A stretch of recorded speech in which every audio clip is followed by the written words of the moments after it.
Olá! Estamos começando mais um podcast, o nosso 9º episódio, hoje com uma convidada extremamente especial, a psicóloga Miriam Excel.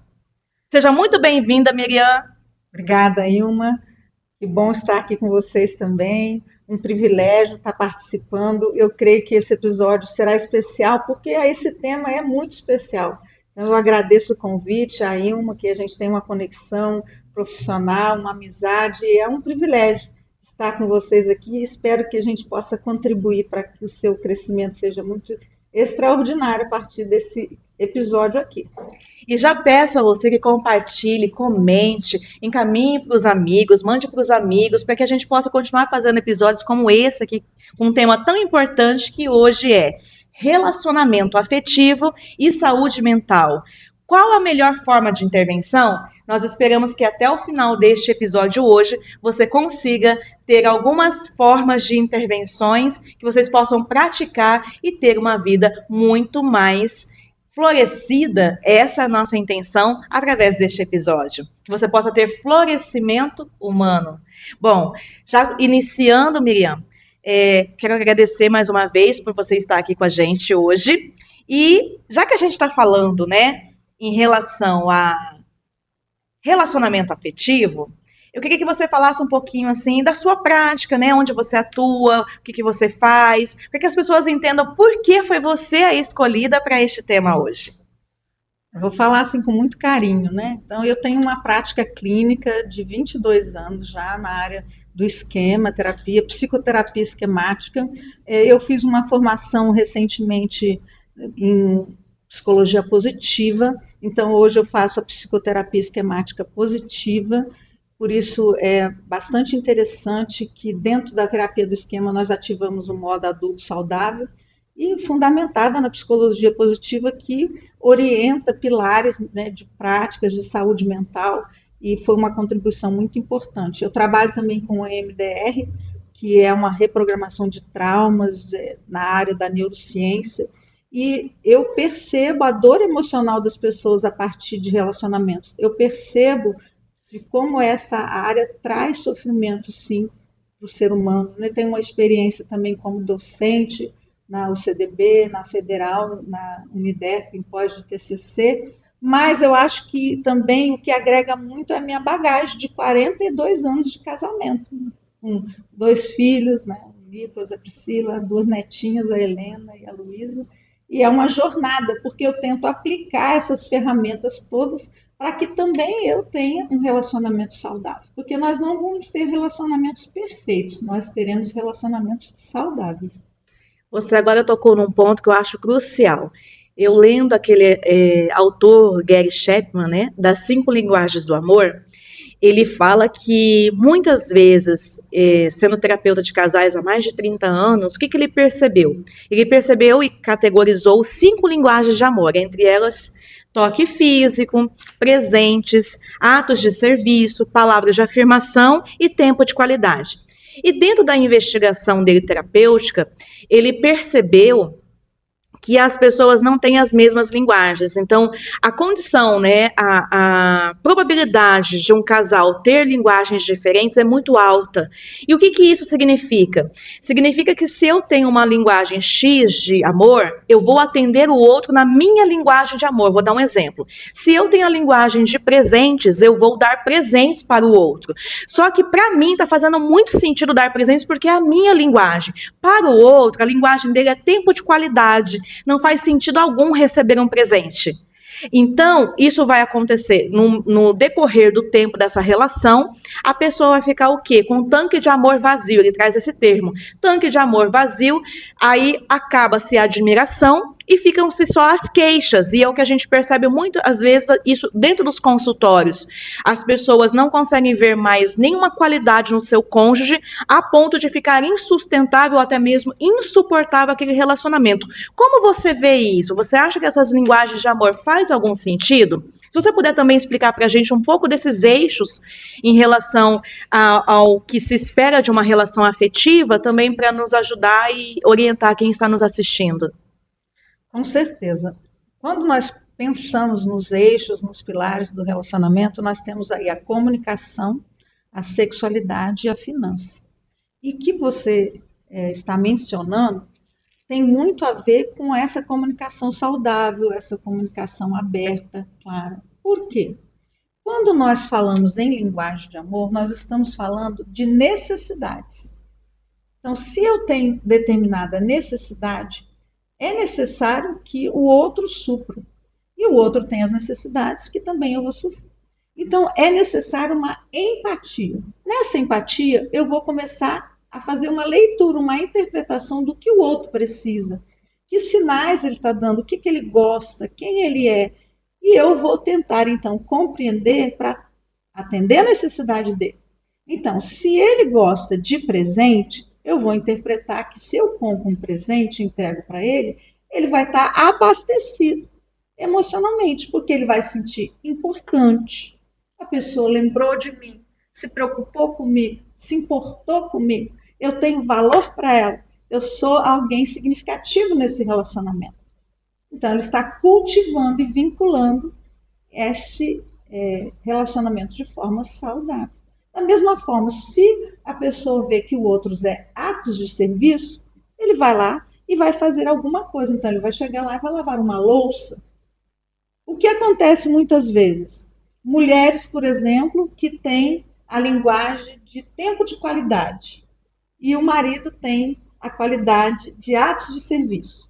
A partir do próprio parâmetro, ele vai interpretar assim: se eu lavar a louça, a minha esposa vai ficar abastecida, porque eu estou fazendo aquilo que eu acho que é importante para ela. Mas, na verdade, o parâmetro é ele mesmo. Porque se ele olhar para a esposa, ela vai preferir que ele deixe a louça suja e passe um tempo segurando na mão dela, olhando no olho, conversando, perguntando como foi o dia, e ela recebendo atenção. Então, essa discrepância entre a minha necessidade e a necessidade do outro, é a falta de interpretação e empatia para compreender o outro e o outro me compreender e um abastecer o outro, é que traz o sofrimento. Porque se o tanque fica vazio constantemente, a pessoa fica carente e não vê mais sentido, como você disse. Vai perdendo o sentido daquele relacionamento, porque relacionamento é conexão, é reciprocidade, é interação. Eu me mantenho num relacionamento para fazer sentido para mim e para o outro. E aí isso acaba ferindo, essa discrepância fere as pessoas. Então, a gente precisa ajudar as pessoas a voltarem a se comunicar de uma forma mais assertiva, a entender a sua identidade, a sua individualidade. E agora a gente entra num outro tema, Miriam, que eu acredito que você também perceba, é assim: quantas queixas muitas vezes em relação ao cônjuge, e às vezes eu pergunto assim, tá, mas o que essa pessoa, por que você casou com essa pessoa, já que ela tem tantas coisas, tantas inabilidades, e cadê as qualidades? É porque isso fica sufocado no meio dessa desconexão que você está dizendo, né? E aí, o que eu acho interessante, que a pessoa casou com aquela pessoa porque ela admirava certa faceta ou algo específico daquele comportamento. E aí, depois que ela casa, ela quer mudar aquela pessoa. Ela não quer mais que aquela pessoa seja sorridente, ela não quer que aquela pessoa saia. Ela conheceu a pessoa, inclusive, saindo, passeando, vamos dizer, numa balada, numa festa, e agora ela não quer mais que a pessoa saia, que se divirta. E eu falo assim, mas aí você quer mudar o outro para ele caber dentro daquilo que fica confortável para você? Será que isso também não é, de uma certa forma, um egoísmo da nossa parte? Como que você vê isso? O que eu vejo é assim: o self-plano, ele tem 3 pilares: a autoaceitação, a autoconfiança e a autoestima. A pessoa, como você bem disse, né, tem uma identidade plena, ela tem um autoconhecimento, ela sabe quem ela é, ela vai interpretar todas as suas potencialidades em perfeição. E ela vai fazer isso com o outro também.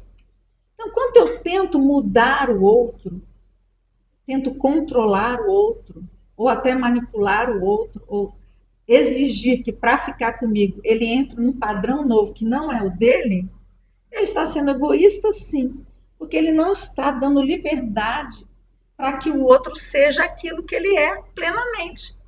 E se você está feliz com você mesmo, se você está se amando, com amor próprio em dia, com autocuidado, com autoconfiança, conquistando, expandindo, entrando naquilo que você percebe que é o seu sentido e propósito de vida, e se aceitando também da forma como você é, com as suas limitações, com a sua potencialidade, você é feliz, você vai fazer outro feliz. Mas quem está infeliz, quem está amargurado, ou a competição e a comparação dentro do relacionamento, né? Ah, mas por que que ele avançou e alcançou e eu ainda estou por aqui, ainda não cheguei no lugar que eu gostaria? Esse tipo de conduta, ele desgasta o relacionamento.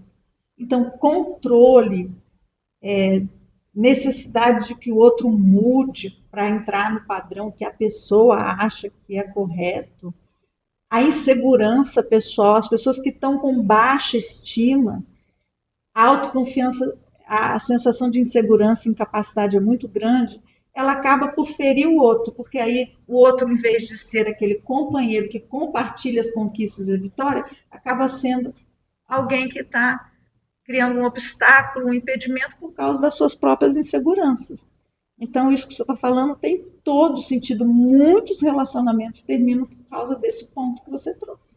E ao invés de florescer, começa a murchar. Essa é a grande verdade. Já que a gente está falando de eixos, e eu achei bem bacana essa contribuição dos 3 eixos, a questão da sexualidade, falamos da comunicação, e agora da sexualidade. Outra coisa também, a mulher entende a atividade sexual de uma forma e o homem de outra. Tem necessidades muitas vezes distintas. E para a mulher, o que eu percebo muito é assim, se nós estamos mais cansadas, se a mulher está mais atarefada, se ela está mais sobrecarregada, ela não tem nenhum tipo de interesse em intimidade física, ela não tem nenhum tipo de interesse. E para o homem, ele acha que isso é um desamor, que não gosta, que já não me ama mais. Como que você vê isso na prática? Na prática, a área da sexualidade ela tem que ser uma área muito transparente.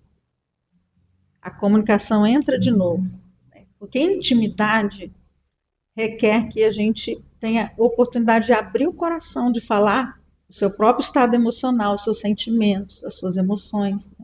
Então, nós temos as mulheres, elas têm uma necessidade de serem desejáveis e os homens de terem desempenho.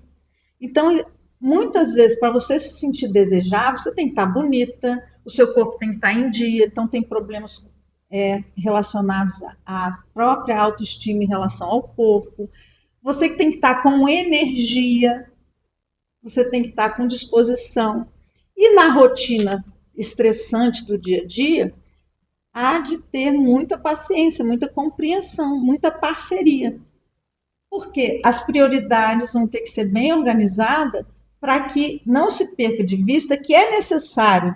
E aí a gente vai aumentar essa intensidade de orientação, talvez na prática do bem-estar, criar espaços intencionais, períodos intencionais ou dias intencionais onde esteja favorável para que haja essa conexão.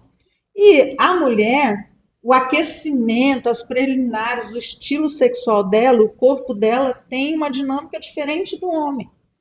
Então, essa intimidade afetiva, emocional, construída ao longo do dia, as conexões, para a mulher é muito importante. E o homem, ele é muito mais visual, ele é muito mais prático e ele é muito mais voltado ao desempenho. Então, ele consegue, por exemplo, passar um dia que não está muito bem com a esposa e o desejo dele fica intacto em outro momento. E às vezes o dela, então ela já está cansada, um pouco chateada, né? Junta os 2 ingredientes e a afasta sexualmente. Né? E o homem, ele fica ressentido, porque para ele essa conexão sexual é extremamente importante no relacionamento. E não que para a mulher não seja, mas às vezes as condições não estão favoráveis. Então, se a gente pode dar alguma orientação para os casais que estão nos assistindo, diálogo. Mantenha a comunicação, o afeto em dia, porque a desconexão também faz ter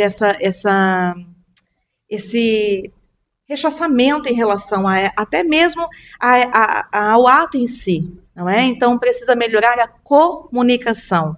E já que a gente está falando de eixos, vamos então para o eixo do financeiro, porque outro eixo que eu acho fundamental falarmos sobre isso. Eu vou te dar um exemplo, Miriam. Eu pergunto assim, como que funciona o lar de vocês? Como que funciona as finanças? Eu tenho o meu dinheiro e ela tem o dinheiro dela. Oi? Como é isso? Né? Como é isso dentro de uma relação? Eu não consigo entender muito bem, porque assim, vocês não estão juntos. E aí outras perguntas que também que eu faço, e eu escuto assim, Miriam, eu não sei quanto meu marido ganha. Eu não sei quanto a minha esposa ganha. Mas por que você não fala? Não, porque se eu falar, ela gasta demais. Se ele souber, ele vai gastar demais. Oi? Então quer dizer que você não confia em falar o que você ganha para o seu esposo? Como é isso? Como que você percebe isso na prática? Olha, na prática, como eu vou trabalhando sempre com a terapia dos casais, eu trabalho em cada eixo de uma forma bem específica, né? E a forma e a relação que a pessoa tem com o dinheiro, os padrões que ela tem, que ela traz da infância, da adolescência, é muito claro.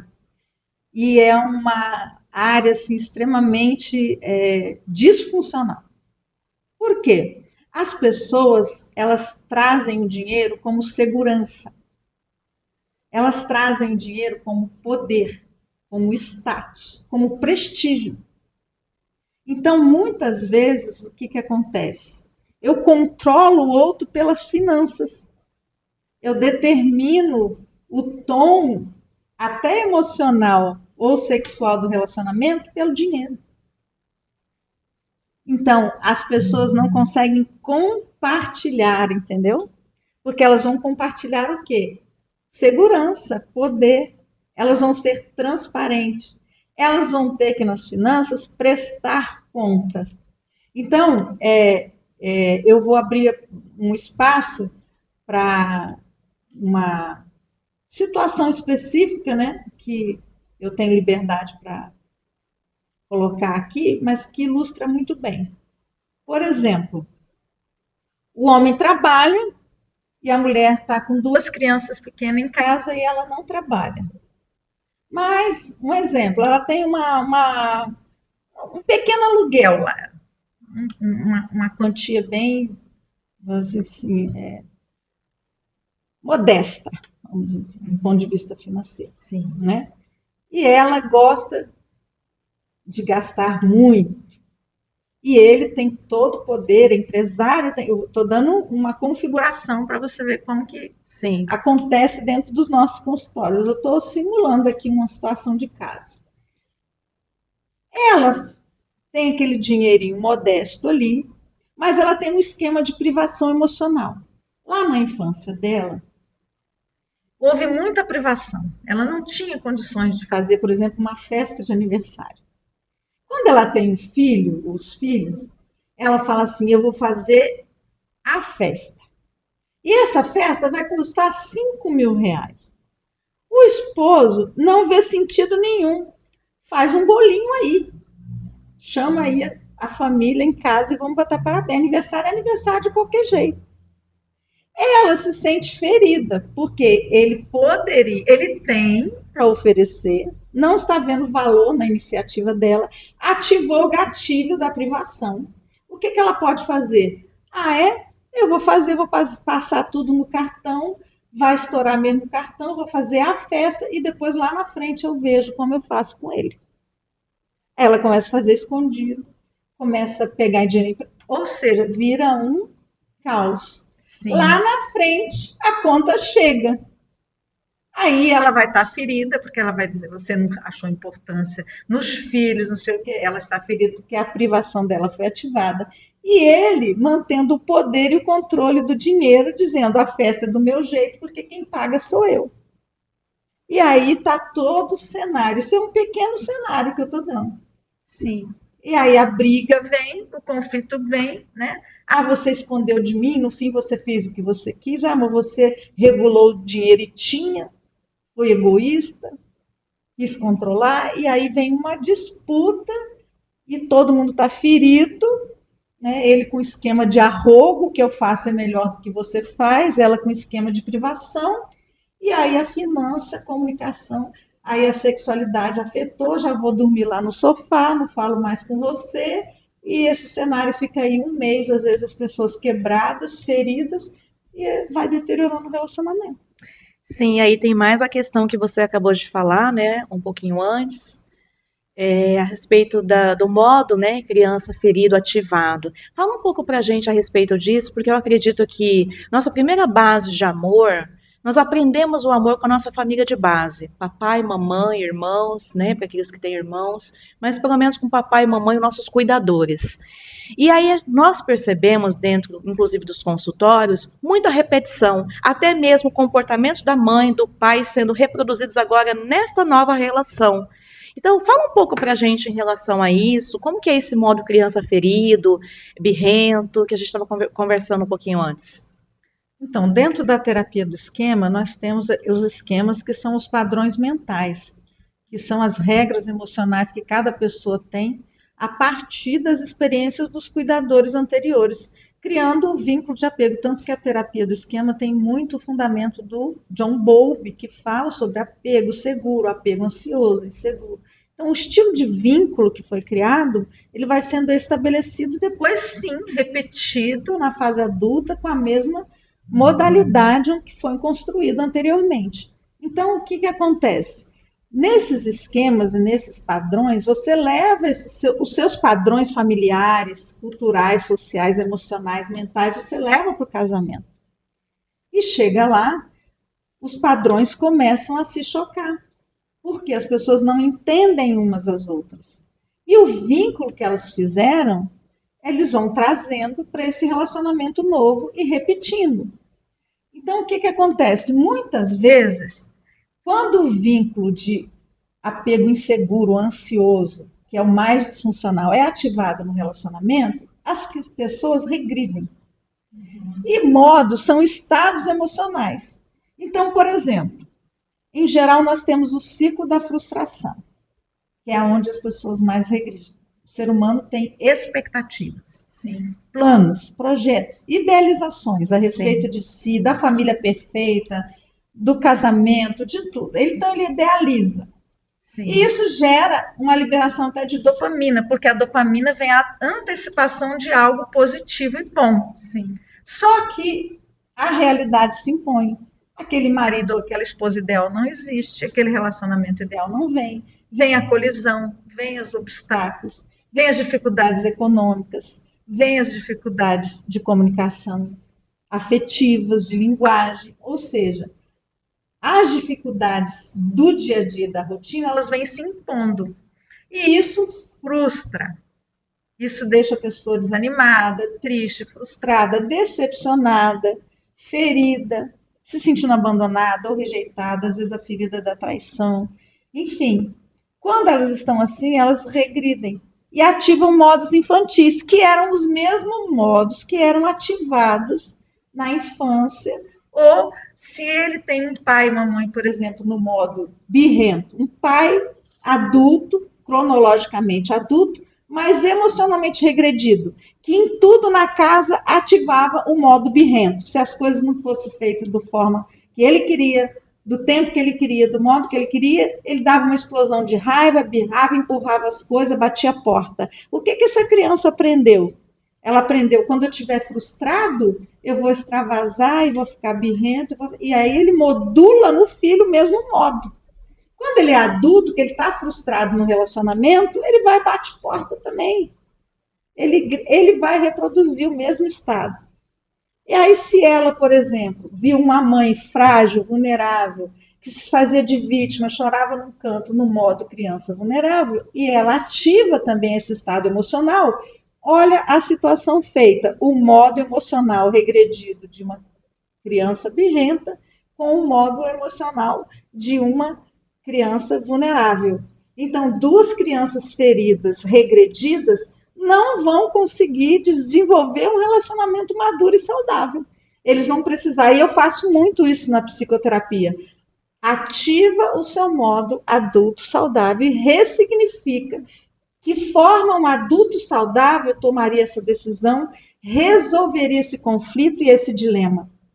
Quanto vocês conseguem ceder e negociar?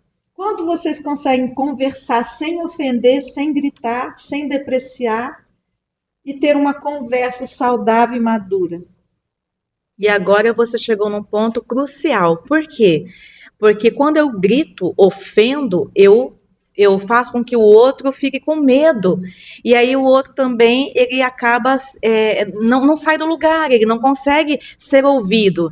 E aí, dependendo do que aconteceu, se essa pessoa teve violência doméstica, se presenciou violência de pai com mãe, mãe com pai, com padrasto, enfim, né? A base familiar foi realmente uma base dificultosa, essa pessoa vai ficar com medo, por exemplo, porque meu pai batia na minha mãe, então se eu me colocar aqui, ele pode me bater também, porque eu sei qual é esse lugar, eu vi a minha mãe passando por isso. Então, as mulheres tendem também a ficar mais passivas diante da situação, mais submissas, ainda tem uma questão cultural dessa submissão em relação à mulher, que às vezes se torna um pouco disfuncional, não é da forma que deveria ser, né, de cumplicidade, enfim. E aí eu percebo muita disfuncionalidade. Então, para as pessoas que estão nos ouvindo agora, Miriam, o que você diria? Como que a gente resolve esse tipo de conflito, já que faz parte do nosso tema hoje? Qual a melhor forma de intervenção? O que você sugere para os casais, para as famílias que estão nos assistindo hoje? Olha, o que eu sugiro, o primeiro ponto é o seu autoconhecimento. Você precisa entender a sua narrativa funcional ou disfuncional a partir da sua história de vida e elencar evidências do seu padrão. Como que você pensa? Como que você sente? Como que você reage diante da frustração? Como que você resolve conflitos? Qual o seu estilo de relacionamento? Qual é o seu vínculo? É um vínculo seguro, estável, instável, inseguro? Primeiro você precisa fazer uma autoanálise, tomar uma consciência muito clara de quem é você e deixar que o outro também faça essa reflexão. Porque se vocês tiverem a ferramenta do autoconhecimento e vocês começarem a entrar em contato com quem vocês são na realidade, esse é o primeiro passo para ressignificar padrões disfuncionais. Mas eu não posso negar. Eu tenho que entrar em contato com quem eu sou, quais são as minhas potencialidades, quais são as potencialidades do outro, quais são as minhas habilidades, a habilidade do outro, quais são as minhas limitações, imperfeições e defeitos. Se o casal consegue sentar, se ajustar para entender, por exemplo, na comunicação empática, que é um segundo ponto que nós falamos tanto da comunicação, você pode, em vez de ofender o outro, dizer para ele: quando você se comporta assim, eu me sinto dessa forma. Quando você tem essa atitude, eu me sinto desvalorizada. Eu me sinto cansada quando você não me ajuda a arrumar a casa. Nunca aponte para o outro. Sempre diga: eu me sinto assim. O ponto de partida é quem nós somos, não quem o outro é, o que o outro está fazendo. Se você precisa validar o outro e dizer não e dar limites saudáveis, o que você pode fazer? Olha, eu entendo que você gosta dessa forma, mas hoje eu não posso atender você nisso. Então, se você valida as pessoas, você consegue atender as suas próprias necessidades de uma forma equilibrada e saudável. Não, tudo bem, hoje eu vou sacrificar o meu tempo e eu vou entender que a sua necessidade é maior porque você não está bem hoje. Então, eu vou abrir mão do que eu estou fazendo para te dar apoio. Porque apoio emocional, respeito mútuo, comunicação saudável, conexão emocional, sexual, elas vão criando vínculos saudáveis e tira o relacionamento do ciclo de desamor, de desvalor e de desamparo, que são insanos e perigosos e destrutivos para os relacionamentos. E muitas vezes as pessoas acham, Miriam, que a solução é: então eu vou separar, então eu vou trocar. Não está dando certo, a gente troca. Né? Como se os relacionamentos fossem líquidos ou fossem roupa, que a roupa não serviu, engordei um pouquinho, então agora eu vou lá e troco a roupa, vou ao shopping e compro uma nova roupa. Mas relacionamentos é muito mais do que isso, né? Então, eu acredito que existem outras saídas e buscar ajuda terapêutica, buscar profissionais que possam te atender, a Miriam, né? Tanto aqui no Instituto Clínico também, nós temos aí profissionais capacitados para atender vocês. A gente precisa buscar ajuda, porque nem sempre a gente vai conseguir sozinha, concorda comigo? Concordo. A psicoterapia é um espaço onde você consegue identificar os padrões, os conflitos, identificar os ciclos, ressignificar, fazer caminhos novos em relação a quem você é, para que o outro faça também. E essa cumplicidade dos dois desenvolvendo e lutando para ter um relacionamento saudável é fundamental. Porque não adianta, não existe relacionamento unilateral. O relacionamento é bilateral. As duas pessoas devem estar comprometidas para construir um relacionamento saudável, porque senão vai perder o sentido. Sim, e se perde o sentido, não tem mais por que ele estar ali. E é onde abre muitas vulnerabilidades, inclusive para as traições. E nós recebemos muitas pessoas feridas por conta desse processo extraconjugal que acontece. E eu acredito que a gente precisa, sim, rever o nosso conceito. Eu costumo dizer para as pacientes, né, para os pacientes assim, você criou uma expectativa, essa pessoa não vai chegar no cavalo branco. Eu até brinco que eu tenho pavor da Disney, das mocinhas, né, onde elas são resgatadas pelo príncipe encantado, porque é incutido isso em nós desde a infância, do príncipe encantado, que vai chegar num cavalo branco e vai nos salvar do castelo proibido, né? Então as mulheres têm muito eu acredito que os homens também, mas as mulheres têm muito essa idealização desse príncipe encantado. E aí, esses dias uma pessoa disse para mim, eu tá mais para sapo do que para príncipe. A gente sorriu, né? Mas a gente ri ali naquele momento, mas a história é bem complexa e é bem triste. Então a gente tem que também tirar essas expectativas em relação ao outro. A única pessoa que eu tenho condições de mudar é a mim mesma. Então eu preciso estar aberta para a minha mudança. E talvez diminuir um pouco a expectativa em relação ao outro. E eu acredito que hoje, Miriam, com toda essa sua fala, essa sua experiência, sua expertise, contribuiu muito com a gente hoje nesse podcast. Eu acredito que é um tema que nós teremos que fazer um segundo episódio, porque é um tema maravilhoso, você tem uma bagagem assim, importantíssima para contribuir com as pessoas que nos ouvem, nos assistem.